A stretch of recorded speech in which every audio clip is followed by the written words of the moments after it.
COVID-19 restrictions have changed everything from the way we order a coffee to how our legal system is run. Some family courts are a mess, while those involved in criminal cases face a long wait for justice.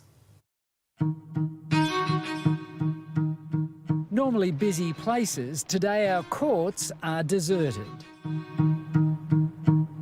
While justice isn't closed for business, she's certainly on delay, with most cases held over for months at a time. Trouble is, the need for our courts has risen dramatically since the pandemic started, especially here at the family court, where the number of people seeking an urgent hearing has jumped by a whopping 40%. Many of those are warring parents seeking access to children. Parents are actually using the COVID-19 as a reason why they don't give access. Senator Pauline Hanson says she's being contacted every day by people claiming their partners are using the virus as an excuse to stop them having access to their kids. They're furious, they're upset, they're distraught because they're not getting access to see their children. It's like anything, Chris, you see the best and the worst in people in these kind of crisis situations. Mediator and family lawyer Zoe Durand. Some of it is more legitimate and some of it obviously is going to be less legitimate. It's a case-by-case thing. One fellow, he's denied the right to see his daughter, even through the access centre, and he was told, well, if you do see her, you won't be able to hug her. I'm quite sure that there are people who can say, oh, well, those are the orders, but because of coronavirus there is nothing I can do, so bad luck. Barrister and former Federal Circuit Court Judge Stephen Scarlett says virus or no virus, people will have to obey court orders. There are going to have to be ways so that parenting orders will be followed, and you can't have people just shrugging their shoulders and say, well, it's not going to happen.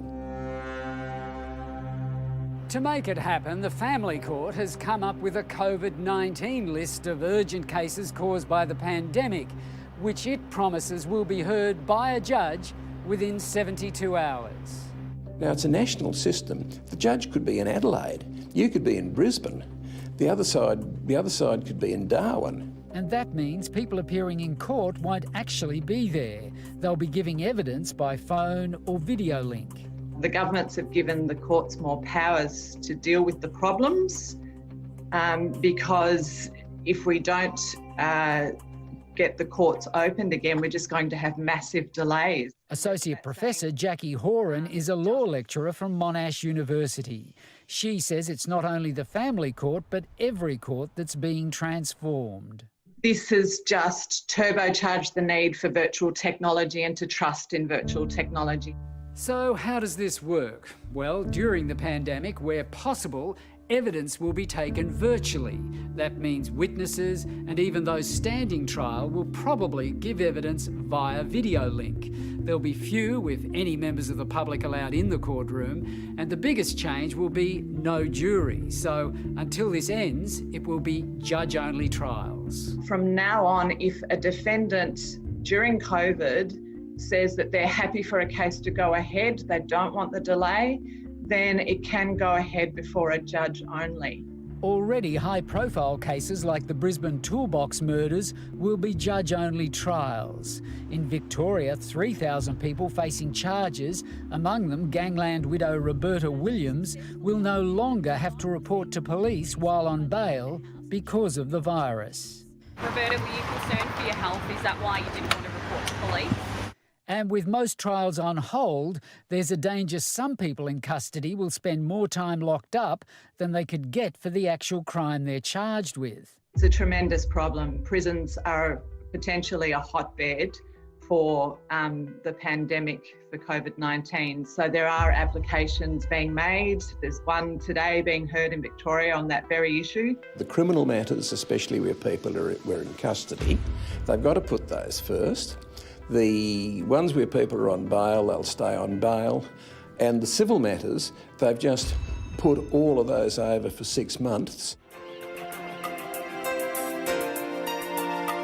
And with not much happening, some lawyers clearly have too much time on their hands, like these ladies who made this video about holding on, presumably till things are back to normal. Like everyone, they're obviously keen to get back to work, but at this stage it seems the family court is the only court trying to fast-track cases. I think what this shows is that the court is doing the very best it can.